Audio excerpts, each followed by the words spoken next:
The Wood Shop is sponsored by Chefware Kits, with hundreds of items for wood turners.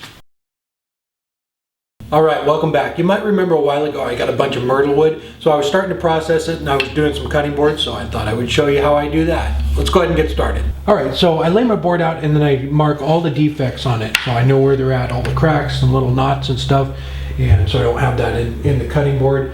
And then I lay my pattern out, and that way I can utilize some cool little grain patterns on it. I think it'd look cool. This one will have a little light colored stripe over here, and I just trace around them. All right, so I'm gonna go ahead and cut this up. All right, normally I do this on the bandsaw, but my blade's bad and they're out of my size, so I'm just gonna use the jigsaw.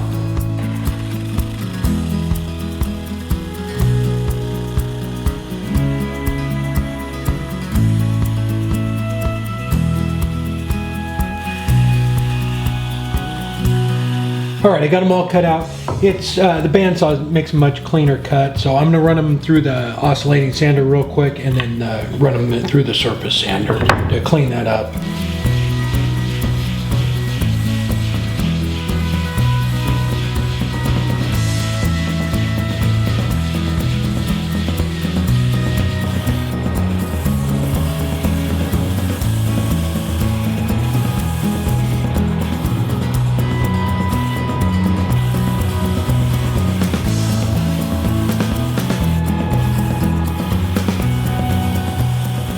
Alright, for the thicker stock I use a 1/2 inch roundover bit for that. That's 1 1/8 inch, and then the smaller stuff, this is 3/4, and I use a 1/4 inch roundover bit.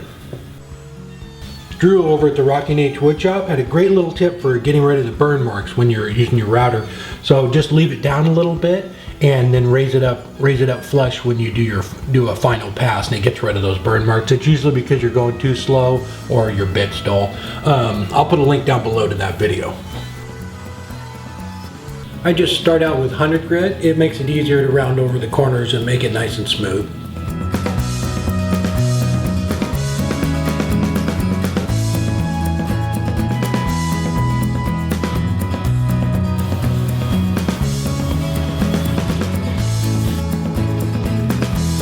I'm just doing the final sanding, and I went to 220, and then I just hand sand the edges. Alright, I'm running out of time here, so I just finished 2, and I'm going to go ahead and seal them. And it's salad bowl finish, and it's a food safe finish. Matt, a couple weeks ago, did a update on his, and he uses this. I've used it before.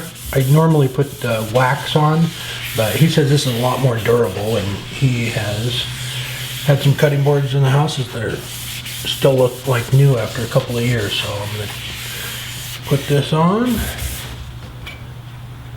You just wipe it on, and then you can brush it too, and then wipe off the excess. Alright, so I'm just going to put a coat on the top here, let it dry, and then I'll flip it over and do the bottom.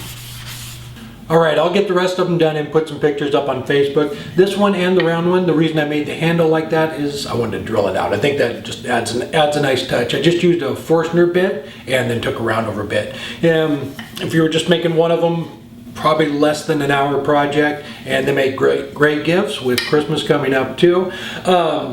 Speaking of Christmas, the Christmas Ornament Challenge starts tomorrow, November 1st. It runs through the 30th. Well, again, I want to thank the sponsors, Craig at Chefware Kits, Paul, Crabtree Tools, and Carter & Sons Tools. Thank you so much.